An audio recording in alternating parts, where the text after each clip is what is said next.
Tahukah anda, 4 penyakit utama punca kematian rakyat Malaysia ialah disebabkan oleh penyakit kanser, diabetes, strok dan sakit jantung. Keempat-empat jenis penyakit ini memakan kos yang sangat tinggi. Segera miliki medical card. Sediakan payung sebelum hujan.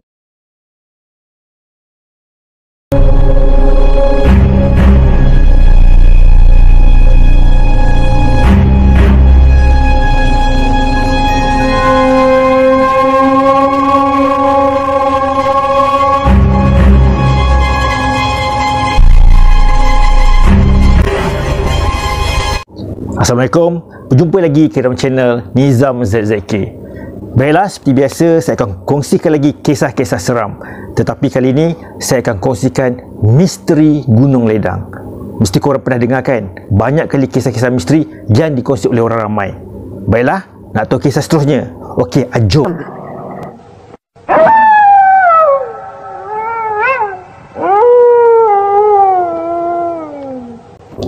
Terlalu banyak kisah-kisah misteri yang berlaku di Gunung Ledang. Dan untuk video kali ini, saya akan kongsikan 2 pengalaman misteri yang berlaku di Gunung Ledang. Okey, jom.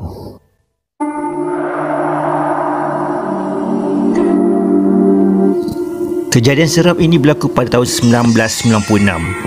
Kejadian ini berlaku kepada Mikael. Pada masa itu, Mikael berusia 13 tahun.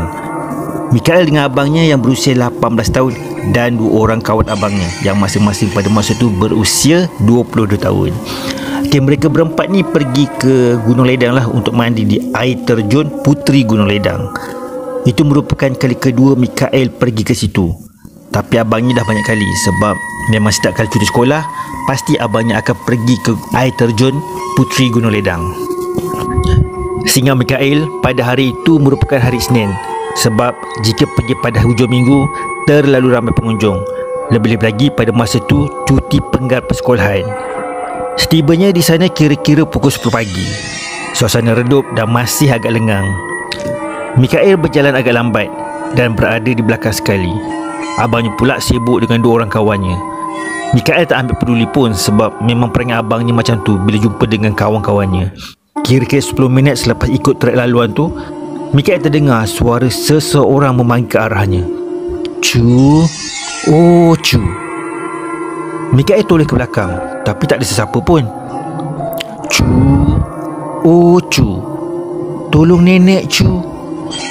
Suara tu makin jelas dan Mikael terkejut sebab seorang nenek tua yang agak bongkok berada betul-betul di belakangnya.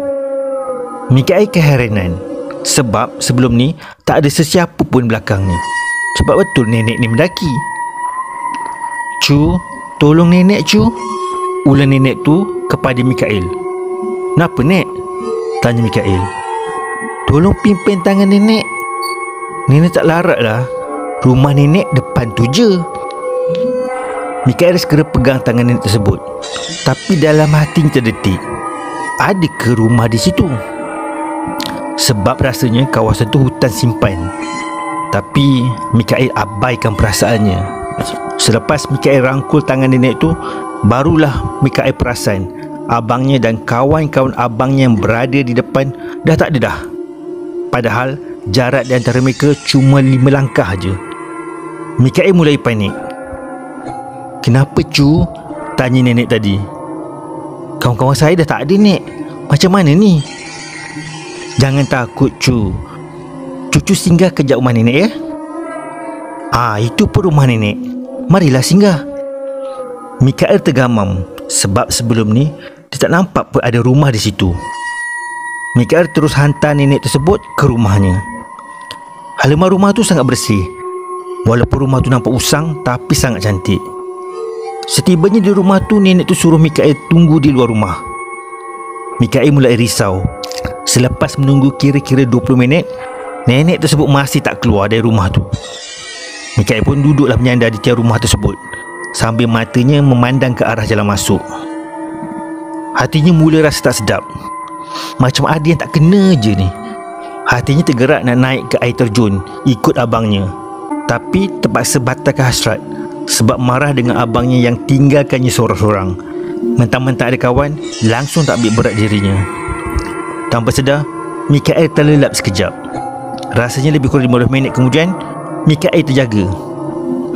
Mikael toleh ke belakang dan dia sangat-sangat terkejut sebab di belakangnya hanyalah hutan tebal dan dia sebenarnya sedang menyandar di batang pokok yang besar.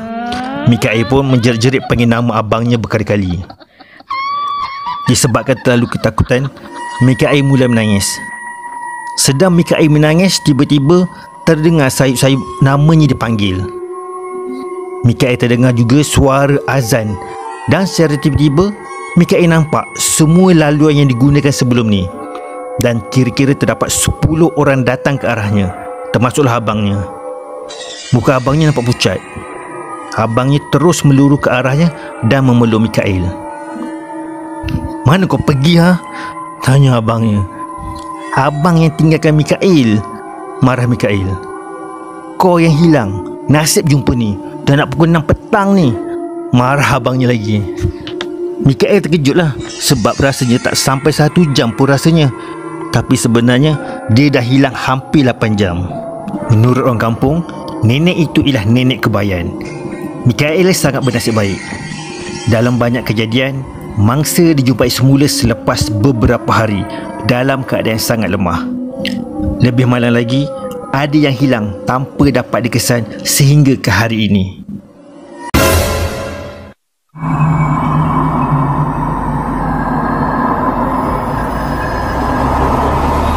Kejadian kedua ini berlaku pada tahun 1996. Pengalaman seram ini dialami oleh Cikgu Hakim dan sekumpulan 22 orang pelajar sekolah yang terdiri daripada pelajar tingkatan 6. Rombongan ini turut diikuti oleh 3 orang guru. Mereka dari sebuah sekolah yang terletak di Kuala Lumpur. Pada asalnya, mereka akan berada di sana untuk 3 hari 2 malam. Mereka tiba di tapak perkhemahan jam 2 petang. Pada awalnya memang tak ada apa yang pelik pun berlaku. Seperti biasa, guru-guru akan berikan panduan dan pantang larang, terutamanya sebelum mendaki. Kejadian seram bermula ketika hampir waktu maghrib. Kawasan sekeliling tapak perkhemahan tiba-tiba berkabus dan berbau wangi. Cikgu Hakim yang mengetuai program ini mula rasa tak sedap hati. Selepas semua murid dan guru selesai menunaikan solat maghrib, mereka mula berkumpul. Cikgu Hakim mengingatkan lagi sekali peraturan-peraturan yang patut dipatuhi, antaranya jaga adab dan tutur kata. Jangan sesekali celupar dan jangan buat sesuatu yang tidak elok. Sedang Cikgu Hakim menasihati murid-murid, tiba-tiba seorang murid lelaki datang meluru ke arah Cikgu Hakim. Sampai tengah mengah, murid tersebut tuju ke lampu suluhnya ke arah atas pokok yang tak jauh berada di tempat mereka. Jelas kelihatan seorang perempuan berambut panjang berbaju putih berada di atas pokok. Murid-murid mulai menjerit dan mula menangis. Cikgu Hakim cuba menenangkan keadaan, tapi pada masa yang sama, Cikgu Hakim pun takut jugalah. Biasalah kan. Sebab itu pertama kali Cikgu Hakim nampak pontianak di depan mata. Pada malam tu, Cikgu Hakim dan 3 lagi cikgu yang lain terpaksa bergilir-gilir di kawasan perkhemahan mereka dengan dibantu oleh beberapa pelajar lelaki yang lain. Kira-kira jam 2 pagi, seorang pelajar perempuan telah menjerit, terkena histeria. Murid-murid mula berlari keluar dari kemah masing-masing. Semua ketakutan. Mujur ada Ustaz Halim yang boleh merawat pelajar tersebut. Keadaan jadi kembali tenang. Kira-kira jam 3.30 pagi, 2 orang pelajar lelaki menjerit ketakutan kerana menurut pelajar tersebut, pontianak yang mereka nampak pada waktu maghrib tadi berada berdekatan dengan kemah mereka. Keadaan jadi huru-hara sekali lagi. Cikgu Hakim dan cikgu-cikgu yang lain cuba menenangkan semua murid-murid dan masing-masing diarahkan baca surah-surah yang mereka hafal.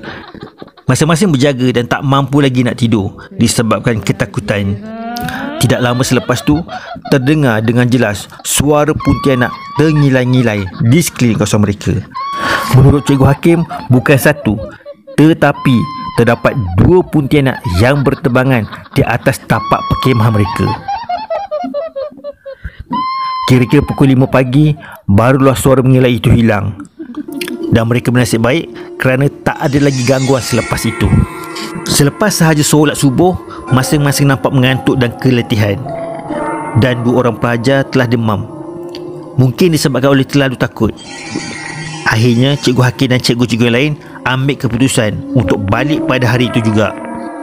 Keputusan tersebut terpaksa diambil untuk mengelakkan perkara yang lebih buruk berlaku. Semasa perjalanan balik, barulah terdedah kenapa kumpulan mereka dikacau.